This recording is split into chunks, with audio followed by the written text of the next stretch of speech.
Olá, tudo bem? Eu sou Antônio Carlos, presbítero na Igreja Presbiteriana do Brasil, em Bragança Paulista. Vamos dar início a mais uma aula da nossa escola bíblica. Só gostaria de relembrar para vocês que na nossa aula passada nós falamos do Naamã, aquele poderoso general do exército sírio, contamos a história dele e hoje nós vamos dar continuidade nessa história, mostrando mais alguns aspectos que a gente pode encontrar na história de Naamã. Nós demos foco no que se trata de um falso Deus, que é o sucesso, ok? Muito bem, vamos começar então a aula de hoje. Aproveite, deixe o seu like, compartilhe com o nosso canal, compartilhe com outras pessoas, se inscreva no nosso canal para você ter acesso a todo o conteúdo, ok? Muito bem. Gostaria de dar início então, relembrando que a história de Naamã está em 2 Reis, no capítulo 5. Então, se você tem curiosidade, leia esse trecho da Bíblia, que é uma história fascinante, a história de Naamã. Hoje o foco está no 2 Reis, no capítulo 5, versículos 14 e 16. Diz assim a palavra de Deus: Assim ele desceu ao Jordão, mergulhou 7 vezes conforme a ordem do homem de Deus e foi purificado. Sua pele tornou-se como de uma criança. Então Naamã e toda a sua comitiva voltaram à casa do homem de Deus. Ao chegar diante do profeta, Naamã lhe disse: Agora sei que há Deus em Agora sei que não há Deus em nenhum outro lugar, senão em Israel. Por favor, aceite um presente do teu servo. O profeta respondeu: Juro pelo nome do Senhor, a quem sirvo, que nada aceitarei. Embora Naamã insistisse, ele se recusou. Então, relembrando um pouco da história, Naamã tinha lepra, queria ser curado, e o profeta pediu para que ele fosse se banhar no Rio Jordão. E ele se recusou de ir para tomar o banho, porque ele achou que existem rios melhores, ele achou que Deus pediria algo muito difícil para que ele fizesse, e simplesmente o profeta pediu para ele que ele se banhasse. Então essa aqui é quando ele se banha, então, aceita o desafio do profeta, se banha, e a pele dele tornou-se como a de uma criança, E aí ele confessa que agora sei que não há Deus em nenhum outro lugar, senão em Israel. Meus irmãos, eu gostaria de dizer o seguinte, olha, a graça e o perdão de Deus, a gente percebe que na Bíblia, a graça e o perdão de Deus é um princípio básico e que os autores que escreveram os livros da Bíblia são insistentes nesse assunto, cada um relata de uma forma, e a Bíblia tem como princípio a graça e o perdão de Deus, mostrar a graça e o perdão de Deus para nós. E um dos princípios básicos que a Bíblia nos traz sobre a graça e o perdão de Deus é que custa para quem oferece a graça ou o perdão, sempre custa algo para quem oferece ou a graça ou o perdão. A Bíblia deixa claro para nós que Deus nunca perdoa sem que haja um sacrifício, sem que haja uma paga. Nós sabemos que o salário do pecado é a morte. Então, sempre que se fala em perdão no Velho Testamento, é notório, é claro que exigia-se um sacrifício, ou seja, exigia-se uma paga. E isso é assim para todo mundo. Você imagina o seguinte, olha, alguém roubou o seu dinheiro, ou roubou uma oportunidade, ou roubou a sua felicidade, Você vai querer que aquele ladrão lhe pague o que ele roubou, A não ser que você perdoe. Se você perdoar, você está assumindo o prejuízo daquele dinheiro roubado. Então, você está pagando por aquilo. Consegue entender? Que sempre que alguém oferece perdão ou a graça de Deus, alguém tem que pagar alguma coisa. Alguém paga. Se você perdoou pelo dinheiro que foi roubado, você pagou, você assumiu o prejuízo. É a mesma coisa do perdão e da graça na história bíblica, certo? Meus irmãos, observe o seguinte, Naamã foi curado da sua lepra. Quem foi que pagou para que ele receber essa bênção? Se não tem, que nem a gente costuma dizer, que não existe almoço grátis. Se alguém tem que pagar, quem que pagou pela graça que Naamã recebeu, que é a cura da sua lepra? É sobre esse personagem que nós vamos falar hoje. Alguém teve que suportar sofrimento, paciência, dedicar amor para que Naamã pudesse receber a sua bênção. Meus irmãos, a personagem que fez essa paga, que fez esse pagamento, o personagem que fez esse pagamento, ele passa tão despercebido no texto que é muito fácil a gente nem perceber que esse personagem existe. Mas ele existe, ela existe. Sabe quem era ela? Esse personagem era a pequena escrava da esposa de Naamã. Ela que tinha sido capturada quando Naamã invadiu com os seus exércitos e trouxe escravos, um monte de judeus. Essa menina estava lá. Essa é o personagem que a Bíblia nem cita o nome dela, mas ela é que é responsável pela graça e pela bênção que Naamã recebeu. Veja, meus irmãos, para que vocês entendam, para que nós possamos entender o tamanho dessa graça, o tamanho dessa bênção, né? O tamanho dessa paga. Quem era essa menina? Ela era, então, essa escrava que foi capturada. E como era naquela época, meus irmãos, o que acontecia quando alguém era capturado, era preso, alguém era fruto de despojos de guerra, né? Despojos de guerra, que era a situação dessa menina.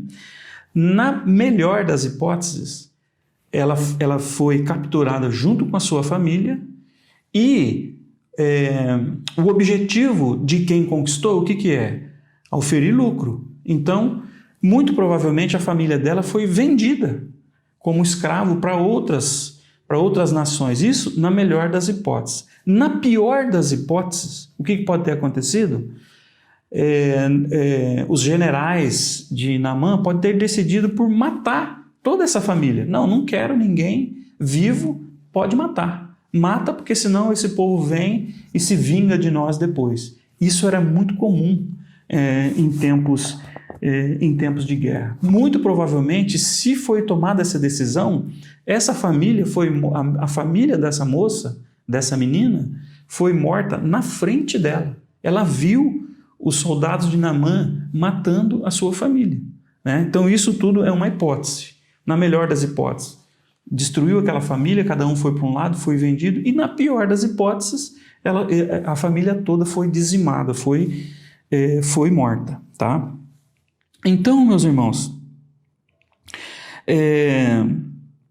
essa menina, essa escrava, ela estava no fundo da pirâmide social daquela época, porque ela era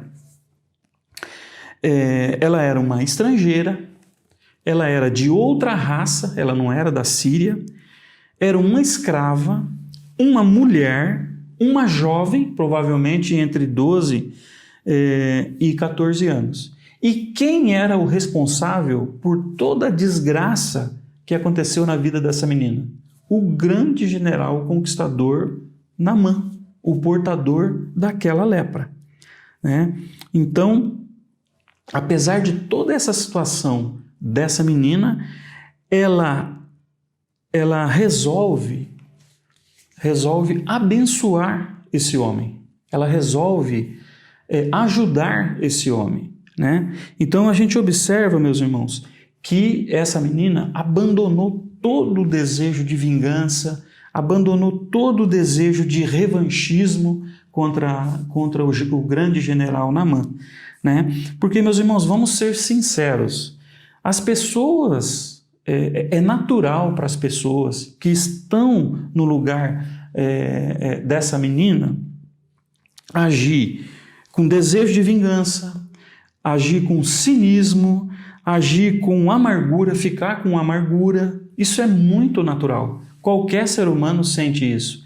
Mas essa menina não caiu nessa armadilha. Ela resolveu não ser uma pessoa vingativa, não ser uma pessoa amarga, não ser uma pessoa cínica, né? Ela poderia muito bem ficar observando o general Naamã com a sua lepra, e quando caísse um dedo, ela vibrasse, opa, a lepra derrubou mais um dedo dele. Ou a sua pele ficasse mais escamosa, olha lá, ó, mais uma parte do seu rosto ficou com escamas, né? Eu ainda vou dançar no túmulo desse homem o dia que ele morrer de lepra, né? Então, essa poderia ser a reação dela, e seria muito natural que ela tivesse essa reação, mas ela não aceita e não caiu nessa armadilha.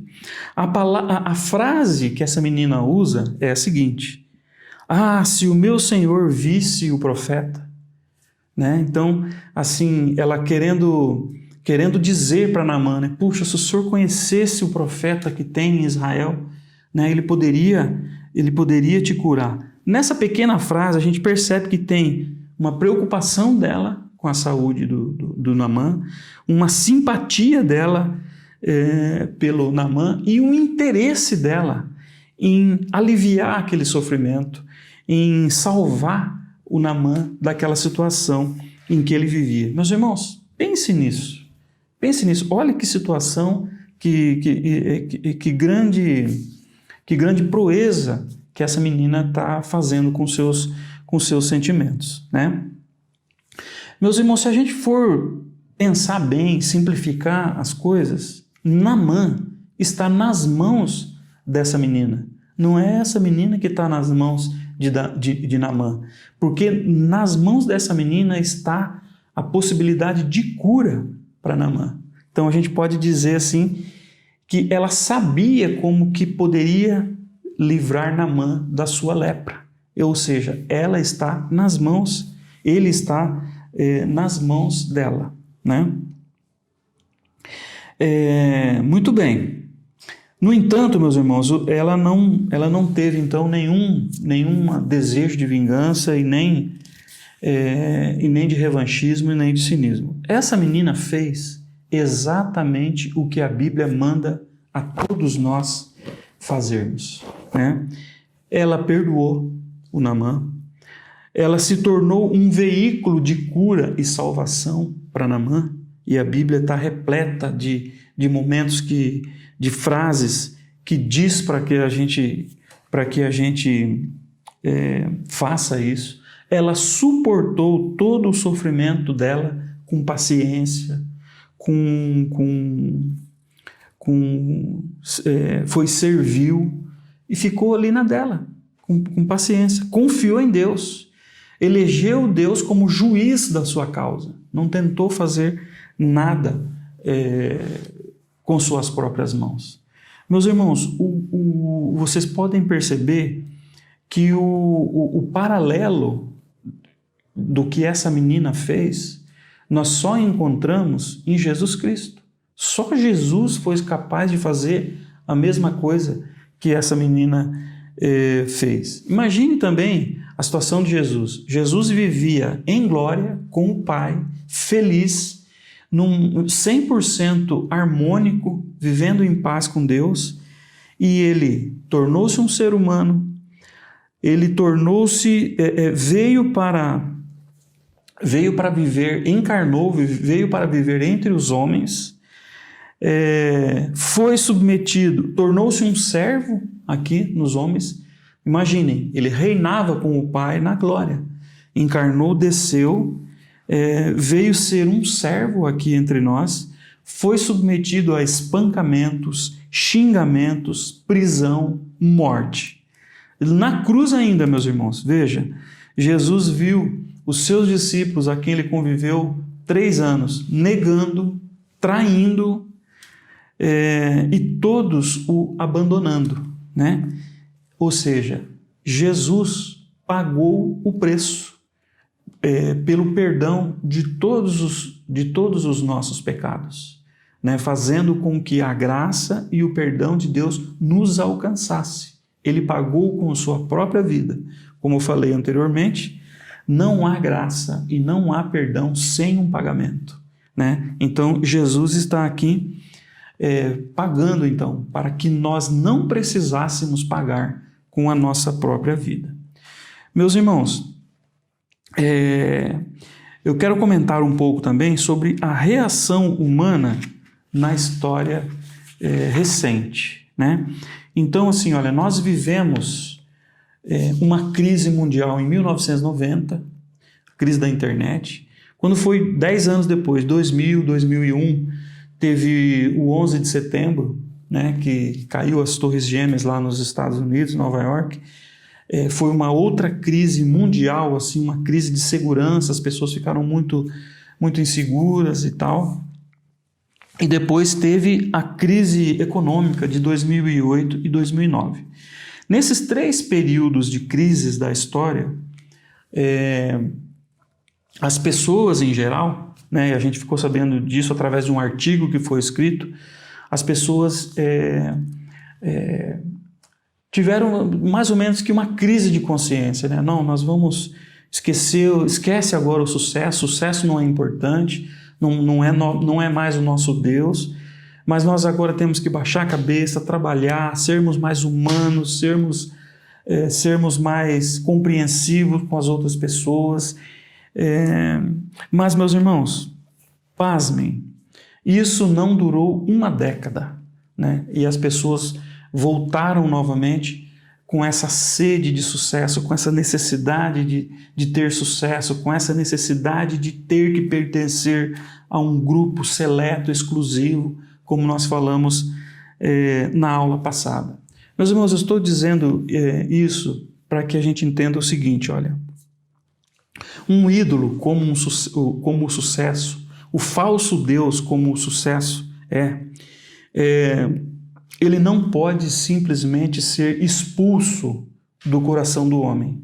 Ele precisa ser substituído. O homem precisa colocar a sua verdadeira adoração, precisa substituir essa fixação que ele tem, essa necessidade que ele tem para o sucesso. Meus irmãos, o único substituto, o único que é capaz de substituir a nossa necessidade de sucesso é servir a Jesus Cristo, aceitar a Jesus Cristo.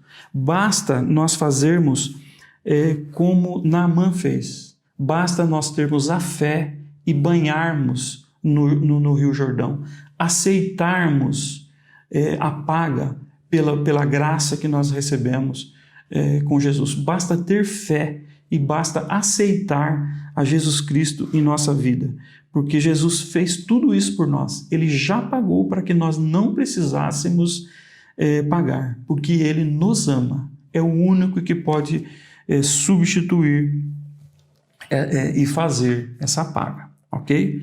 Meus irmãos, para vocês terem uma ideia, né?